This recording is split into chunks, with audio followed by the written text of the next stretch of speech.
معاكم حلقة جديدة من حلقات شوت كاست مع أحمد ابراهيم. عامل ايه يا إبراهيم؟ كله زي الفل يا حب.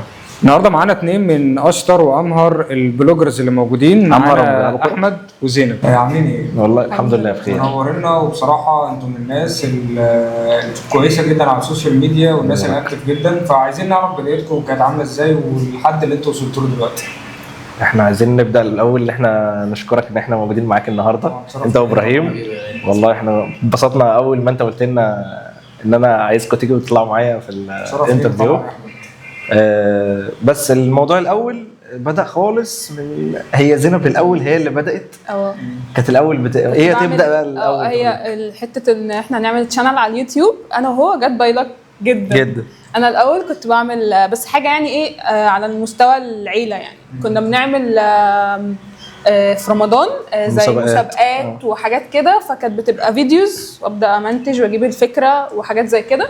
بس فجينا ساعه الفرح قلنا ان احنا نعمل فيديو، بنعمل انفايت الناس كده للناس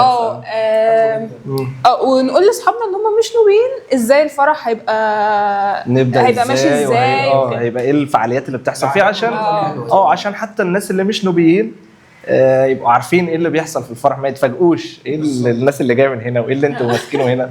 بس فهي الموضوع جه من هنا بقى، ولقينا بقى ردود الافعال ما شاء الله، يعني اللي عندي على الفيسبوك واللي عندها لا ده بقى اكتر كمان من اللي عندنا. المشاهدات بتاعته يعني بقت كتيره، والناس بدات تقترح علينا ان احنا نعمل يبداوا بقى يعملوا حاجه كده على اليوتيوب مختلفه، وكمان علشان الناس اللي هم غير نوبيين ما بيكونوش عارفين التقاليد. دي حقيقه بالظبط، وده اللي تم فعلا. بس عايزين نعرف يعني احكوا لنا ايه اتعاملتوا ازاي مع اول مره تصوروا، ايه الرهبه، ايه الضغط، التوتر اللي كان موجود؟ والله مش عايز اقول لك بقى، احنا في الاول كنا نقعد بقى ايه نلقلق وتهتها ونقف كتير مش عارفين نقول ايه. فلا الوضع اختلف طبعا اول ما بدأنا عن دلوقتي تماما، يعني خبره يعني شبه خبره. لا احنا لسه بنتعلم احنا لسه بنتعلم، يعني ما فيش حد. لا بس خبره في ان انت بالظبط احنا عارفين هندار الغلطه دي انتهى امتى. مش عامل كات وهكمل تاني بالظبط. بس لكن الموضوع بصراحه يعني لا حسينا ان هو ممتع. هو احنا اصلا من الاول واخدين الموضوع ان هو فور فن، حاجه انت بتحبها وبتعملها. دي حقيقه بالظبط. كمان يعني اتعاملت ازاي مع ردود الافعال بتاعت الناس في الاول خالص، اللي هو ايه اللي انتوا بتصوروه، ايه اللي انتوا بتعملوه؟ في ناس كانت مؤيده، يعني في الاول انت كده على المستوى بس العيله، يعني مش بيبقى في ناس من بره.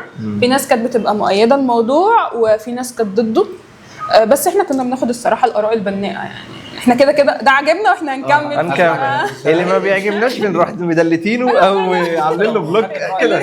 شكرا عليك. بالظبط. لو خدت براي اي حد في البدايه اللي هو راي معارض او نقد ما كنتش هتكمل.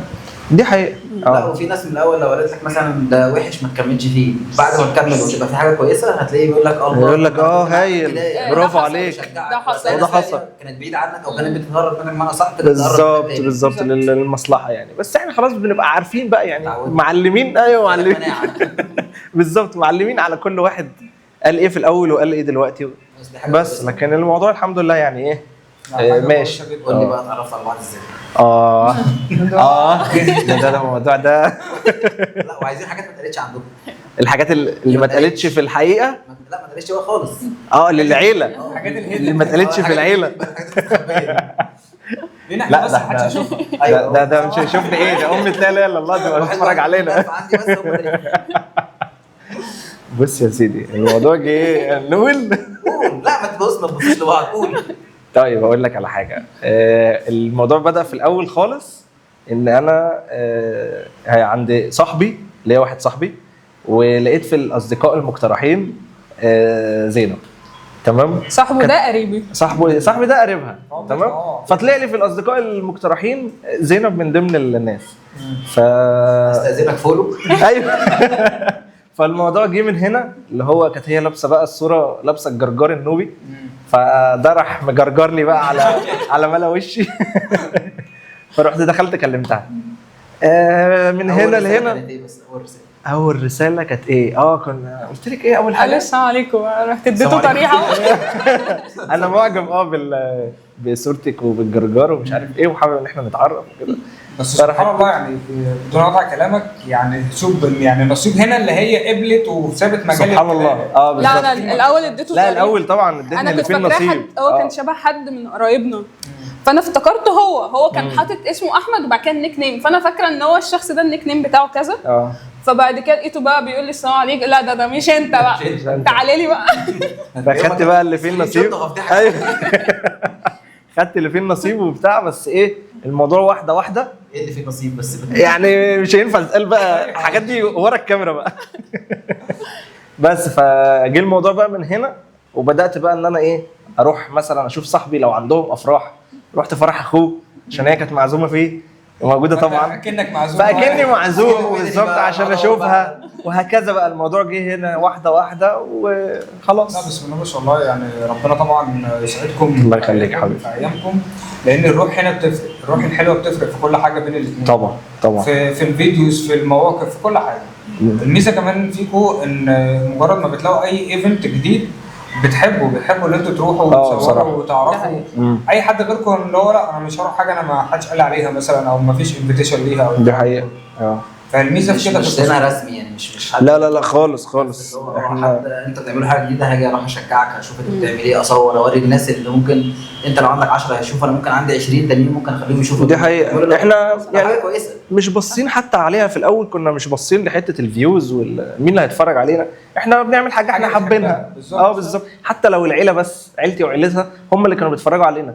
شويه لقينا ان الموضوع عمال يوسع. مفيش حاجه اسمها عيله. مفيش حاجه اسمها كده بقى. بالظبط. والله مش متصل على العيله. ايوه ما شاء الله يعني. فلا هي الفكره هنا في الريسك اللي انتوا خدتوه، اللي انتوا كملتوا بيه، حتى ما خدتوش بالاراء اللي هي النقد ليكم، وكملتوا في الموضوع لان انتوا بتعملوا حاجه بتحبوها. هو كان في برضو اراء حلوه كتير يعني، الواحد يقول اللي ليه واللي عليه احنا يعني. طبعا بنشوف دايما الوحش، بنحب بالظبط. هو ده اللي بيعلم شويه معاك. تفتكر بقى انت كنت قلت لي كذا واحد. ايوه فوقك بس دي حقيقه. ده حقيقه. لا احنا مقررين ان هو لو مثلا في كومنت جه مش عاجبنا، هي الشانل بتاعتنا كده فاحنا هندلت الكومنت ودي على طول. قوي بس اوقات لما بنلاقي حاجه مش عجبانا قوي او على مش على هوانا، او ساعات بناخد بقى ايه رد الفعل باحترام برضو وبادب وبكل حاجه، بس عشان لو نحس ان احنا مزاجنا رايق ان احنا خدنا حقنا يعني. عشان نحس ان احنا انتصرنا. هتسلى عليكم النهارده. تعالى احنا فاضيين. محتوى بقى تعالى. بالظبط. هكتب اسامي الناس اللي بتتكلم. خصوصا ان موضوع السوشيال ميديا ده، انت مثلا ما بتلاقيش اللي عامل كومنت ده هو دارس او عارف انتوا بتعملوا ايه فيعمل كومنت. انت ممكن تلاقي حد مش بيعمل اي حاجه، قاعد في شغله او قاعد على القهوه او قاعد في السرير، قاعد على سريره بالظبط، يقوم عامل كومنت هو اصلا ما يعرفش ايه اللي انتوا بتعملوه بالظبط. ولو جيت اتكلمت معاه فرصه يبص اصلا خالص. دي حصلت معانا قبل كده. بجد حد كتب كومنت على فيديو، طب انت شفت الفيديو؟ قال لك لا انا ما شفتش الفيديو. كده من العنوان بس ما عجبنيش، لا ديسلايك. طب انت تمام ديسلايك وكل حاجه وده حقك، بس اتكلمت وقريت بناء على ايه؟ بالظبط. وان انت تعمل ديسلايك ده حقك، حتى طب اتفرج للاخر واعمل ديسلايك برضو مفيش مشكله، بس بالزبط. يعني يبقى اسمك اتفرجت. وتيجي بقى تقول انا بعمل 1 2 3 يقول لك لا بسم الله ما شاء الله لا كمل.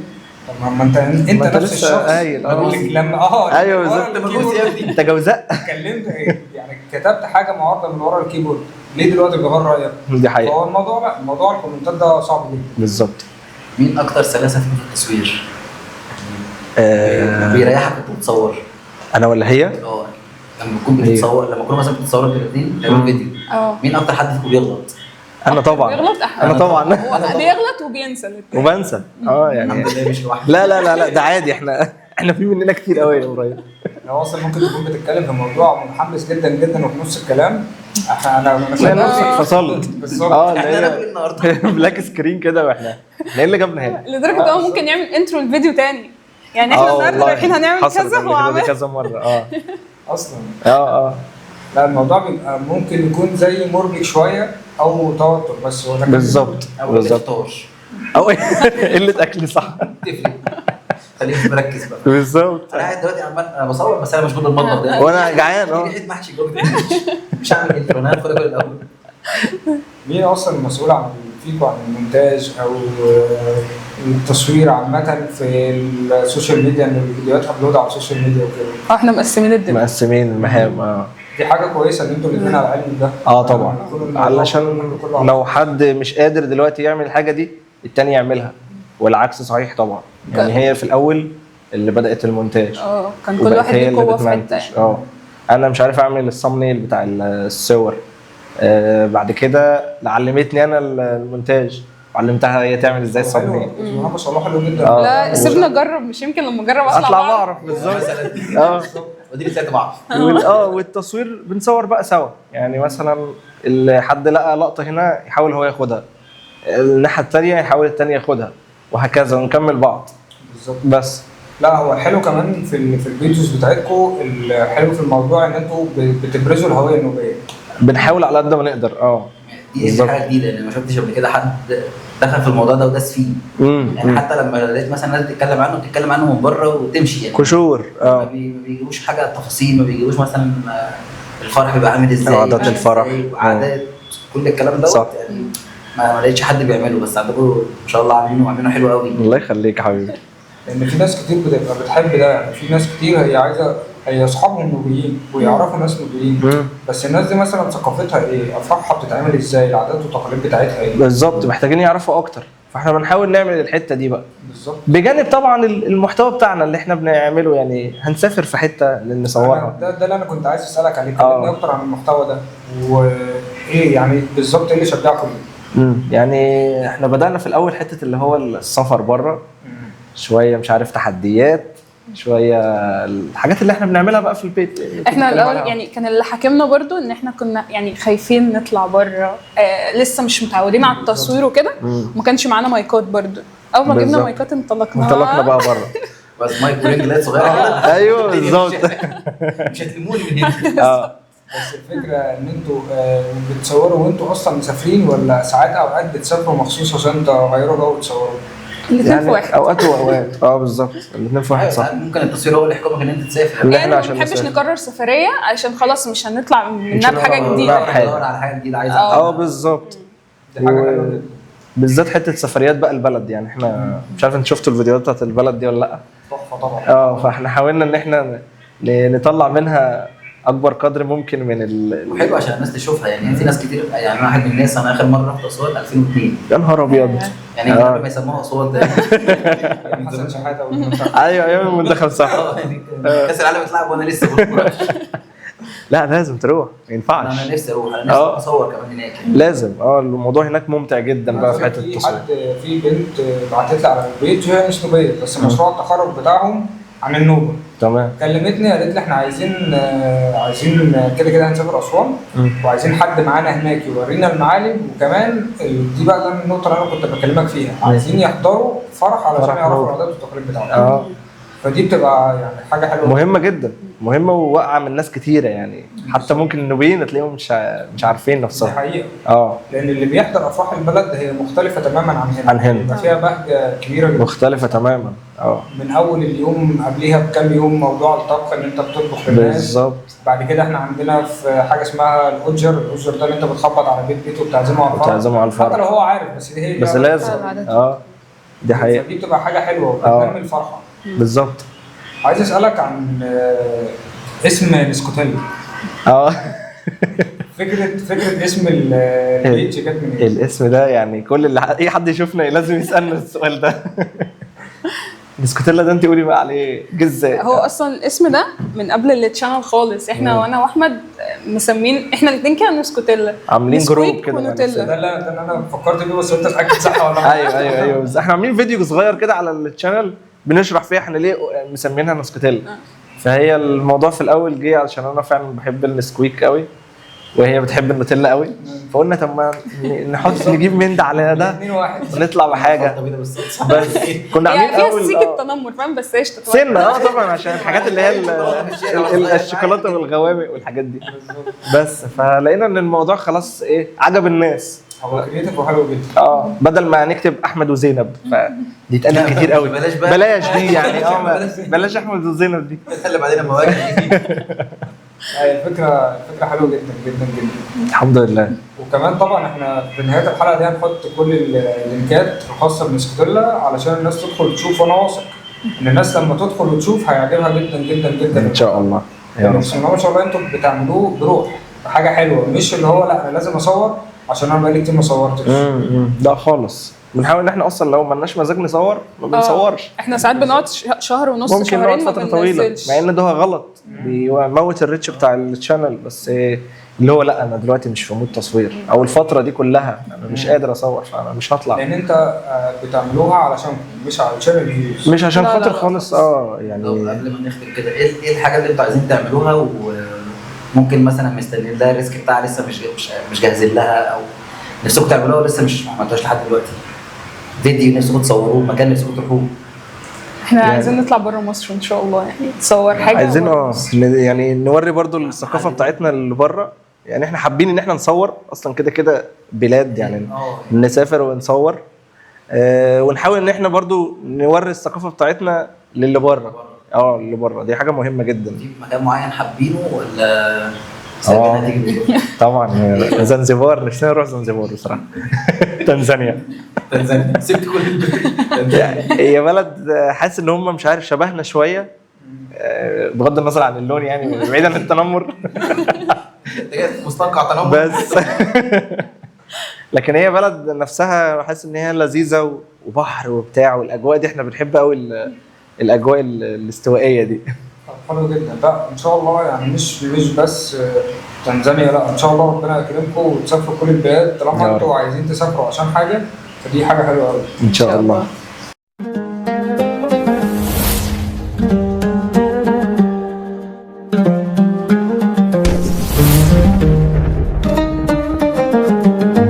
عايزين نتكلم برضو في نقطه السوشيال ميديا واستخدام السوشيال ميديا في الافراح. بقيت حاسه ان الناس عشان لمجرد بس ان انا اطلع فرحي حلو على السوشيال ميديا ممكن ما بقاش اصلا مهتم بالفرح ولا مبسوط بيه ولا مستمتع بيه خالص. انه لازم اخد الفيديو ده بالشكل ده، ولازم اخد الصوره، ولازم مثلا اخد وانا برقص بالشمروخ او كده. لا يعني مش بتفرح باليوم بتاعها قد ما بتركز على التصوير بس. هتطلع شكلها عامل ازاي.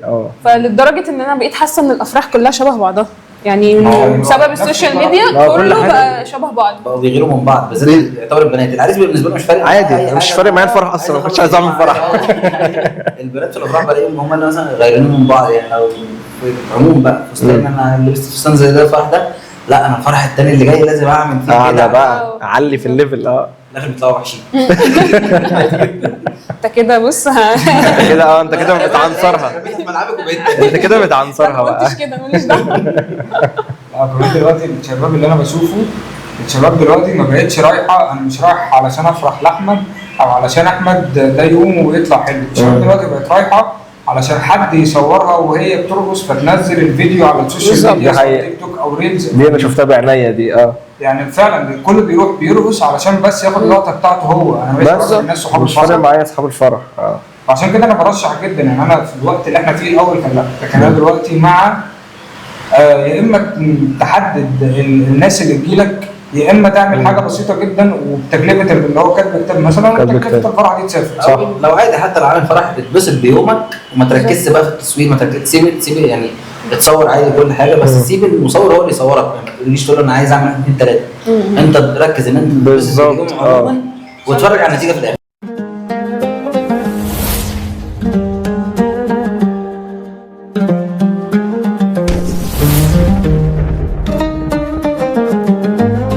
كلمنا احمد بقى عن التجارب اللي انتوا يعني الاماكن اللي انتوا رحتوها وصورتوا فيها.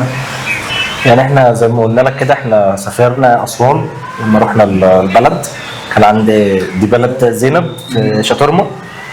صورنا ساعتها كان في العيد، كان العيد فصورنا الاجواء بتاعت العيد، وصورنا ده في القريه نفسها يعني. كان في شويه افراح كده فحطيناه في فلوج، وبعد كده صورنا بقى واحنا في اسوان نفسها المدينه بقى المزارات والحاجات اللي هناك. وكمان كنا صورنا صلاه العيد في النوبه بتبقى شكلها عامل ازاي، فالدنيا كانت لطيفه مختلفه جدا وتبقى فيها روح كمان. دي حقيقه. وايه الاماكن باقي الاماكن اللي انتوا رحتوها؟ احنا الحاجات اللي احنا صورناها، في حاجات طبعا ما صورناهاش وفي حاجات صورناها. الحاجات اللي احنا صورناها نويبع، رحنا الشيطان، وادي الوشواش ده كان في نفس السفريه، الرحله برضو. ورحنا دهب، صورنا برضو كذا فيديو كده في دهب، من الاماكن اللي احنا بنحبها جدا يعني. نفسنا بقى طبعا ان احنا نصور اكتر هنا برضو جوه مصر، نروح مرسى علم، نروح سيوه. اماكن مريحه، الاماكن دي جميله. وفي فكره كده يعني انت كده مع مصيف. ايوه بالظبط. لا في فكره كمان في دماغنا، بس هي محتاجه يعني وقت تفرغ كبير، واحنا ده مش متاح حاليا عشان الاشغال وكده، ان احنا عايزين نمسك خط الصعيد من اوله لاخره، كله بقى كل بلد كل بلد ونصور ايه مثلا الاماكن السياحيه اللي هناك، طب السوق الشعبي بتاع البلد عامل ازاي، ايه الاكلات بتاعتهم، الافراح تبقى عامله ازاي. ايوه انت تجرب الاكل. ايوه لازم طبعا. افراحهم، عاداتهم وتقاليدهم، يعني الموضوع ده احنا برضه حابين قوي، يعني لو نقدر نمسك المحافظات بتاعت الجمهوريه كلها. الموضوع حلو، وكل بلد يعني ده مش ما اعتقدش لو موجود غير عندنا هنا في النوبيه بس في مصر، ان احنا بنحاول شويه نبرز الهويه النوبيه حتى في الافراح ونخليها بالظبط. دي حقيقه. لكن البلاد الثانيه كل المحافظات الثانيه لما بيعملوا افراح هنا في مصر بتبقى فرح عادي بالظبط. زي فرح غير لما بتبقى هناك في البلد بقى عندهم. طبعا. يعني انت مثلا لو رحت سوهاج، لو رحت الوادي الجديد، سينا مثلا، افراح البدو، الوضع مختلف وجميل يعني. موضوع بالظبط. وكمان هم بيرحبوا بالفكره دي، بيرحبوا ان حد عايز يظهر الثقافه بتاعتهم او العادات بتاعتهم، بتبقى حلوه جدا. دي حقيقه، بيتقبلوا الكاميرا جامد يعني، عكس هنا بتوع القاهره خالص. صعبين. جدا جدا. لا، ما عشان بره بالنسبه لهم ان انت جاي تظهر حاجه حلوه عندهم. بالظبط. هنا انت بتيجي تصور حد يحسسك ان انت بتصور عشان تطلع عيوب خالص والله. بتصور ايه؟ اول كده بتقول لك انت بتصور ايه. دي قابلتنا كذا مره، انتوا بتصوروا ايه؟ فنفهمه بقى احنا بنعمل ايه من الاول. تاني هجيب لك. لا كمان هنا كمان لما حد من بره مصر بيجي، حد اجنبي سواء عربي او اجنبي، لما بيجي يصور عادي، الموضوع عادي حتى لو صور ناس ماشيه في الشارع عادي. بس احنا عندنا هنا الفكره مختلفه تماما. بنتقبل. لو مش صورت في الشارع في اماكن اصلا انت ممنوع تصور، ممنوع طبعا. دي معروفه دي. بيجي اللي يقول لك انت بتصور ليه؟ طب ليه؟ في تصريح اصلا ايه؟ عايز سكريبت لوحده تشرح له السكريبت. ان شاء الله نرجع للنقطه بتاعتنا برضه، اللي هي الافراح. ايه اكتر حاجه بتتعبك في الافراح لما تيجي تحضر فرح؟ يعني حاجه انتم ممكن تكونوا اتكلمتوا فيها قبل كده، حته الاطفال الصغيرين. مفيش حد ما اتكلمش فيها، الناس كلها بتتكلم. بصراحه يعني مفيش فايده، يعني انا مع فكره يجيبوا عيال يفسحوهم في الفرح. بالظبط. هو بتلاقوهم ويقولوا لهم يلا انتوا تعاملوا بقى، بوظوا لهم فرح. يعني انا مع فكره ان الاطفال الصغيرين المفروض ان هم ما يجوش الافراح، بس مش عارف نعملها ازاي. بس المشكله ان الناس بتزعل، يعني انت مثلا باجي اقول لك تعالى بس تعالى للاولاد بس خلي بالك منه بطريقه شيك لطيفه شويه بتاع انت ممكن تزعل عشان قلت كده، بس انت اصلا انت مجرد ما توصل المكان او توصل الفرح انت بتقول للاولاد انطلقوا ونتقابل في الاخر. صح. ما صدقت جنينه مقفول عليهم. ايوه بيتعاملوا بقى ناس مغفله ويزهقونا احنا بجد في فرحنا، يعني الموضوع كان الاطفال عملوا حاجات صعبه جدا لدرجه ان هم مسكوا الطرحه بتاعتي والله بجد عملوها كده ورموها الفكره ولا ايه ده؟ ايه اللي حصل؟ ده انا زعقت لكم، هيروحوا يقولوا لمامتهم مش واحده مثلا لابسه كده، قالوا العروسه العروسه لابسه ابيض. قالوا له لابسه ايه دريس تاني عادي. ايوه بالظبط، دي مميزه بقى لابسه ابيض. ما عرفتش اعمل حاجه معاهم الصراحه. بس انا حتى في فرحنا برضو من ضمن الاطفال، فاكره اللي بعته لقيته لازق لنا، وعيل صغير كده لازق لنا على طول في الفرح، ما نعرفش ده تبع مين، عندي ما نعرفوش وعندها ما نعرفوش ده طلع منين الله اعلم. قلت له حبيبي معلش روح هات لي ميه، فسرحت وعارف اللي هو ايه شويه كده، وراح رجالي بميه. جدا منين؟ انا عايز مش الميه. انا في ناس بتقول لي يعني مثلا اجي اقول لحد اقول له بستخدمك الاطفال عشان اعرف اصور، يقول لي لا طب قول له انت، يعني قول لهم انت غريب، انت هيسمعوا كلامك، لكن انا ممكن هياخدها بحساسيه. وبيسمعوا كلامك؟ لا فالموضوع بيبقى هي دي اكتر حاجه مستفزه في يعني بتقابلنا في الفرح، لكن غير كده لا الدنيا بتبقى لذيذه يعني. طب ايه الحاجه اللي نفسك تحصل في الافراح النوبيه هنا؟ افراح نوبيه يلغوا الشماريخ. اشمعنى؟ ما بحبش الموضوع ده، ناس بحبش الشماريخ خالص. مؤذيه، يعني مؤذيه، انت ممكن تحرق بيها حد، مؤذيه للتنفس. حد اصلا كان محمد اسماعيل، الفنان محمد اسماعيل كان طلع مره اتكلم عن الموضوع ده، ان هو اتحجز في المستشفى فتره بسبب اللي هو استنشق دخان كتير. متخيل بقى هو لما بيحضر افراح كل يوم وكل يوم يشوف فيه شماريخ، والشماريخ بتبقى عنده هو اصلا بالظبط بتبقى حواليه. فدي انا من الحاجات اللي ما بحبهاش. حقيقه وبيحسبوها شكل اللي انا بقى كده بوجب معاك، مع انها اصلا كمان تكلفتها غاليه. عارف انت لو جمعت فلوس الشماريخ دي كلها واديتها للعريس، اديها يا عم نقطه للعريس، اديها للعريس هيعمل حاجه كويسه، حاجه مفيده بس.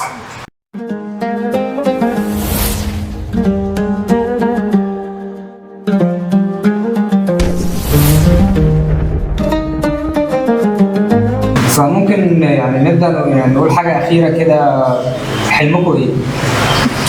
والله نفسنا في حاجات كتير قوي. الواحد نفسنا في حاجات كتير قوي. دي حاجه حلوه ان انت يكون عندك احلام كتير. الحمد لله يعني. قدام كتير يعني. نفسنا لا انت جايبينه وهزر كده. لا نفسنا طبعا اكيد تبقى الشانل بتاعتنا كبيره، يعني تجيب 100,000 ثم مليون ثم اكتر من ان شاء الله كده. يكون في سبونسر بعد كده هو اللي بالظبط ايوه، عشان التكلفه عشان هو ده بعد كده اللي يتعامل يعني معانا. فنفسنا طبعا القناه تكبر اكتر من كده. نفسي في حاجه ونفسنا زياده. ان احنا نسافر، يبقى يعني لفينا بلاد كتيره بره مصر ان شاء الله. ان شاء الله. ان شاء الله يعني طول ما انتوا يعني فيكم باور ومفيش قصه الكسل والطموح موجود، يبقى ان شاء الله هتعملوا كل اللي نفسكم فيه اول باذن الله باذن ان شاء الله. شرفتي جدا. احنا شرف لينا اكتر والله. فبسطنا جدا بيكم النهارده. احنا اللي اسعد والله. اتمنى ان شاء الله احنا هنتقابل طبعا كتير وهنعمل لقاءات كتير، وباذن الله المره الجايه واحنا بنعمل لقاءات نعرض الحاجات اللي انت صورتوها بره. ان شاء الله. شكرا ليك. شكرا جدا لك يا نوبي، وشكرا يا ابراهيم حبيبي.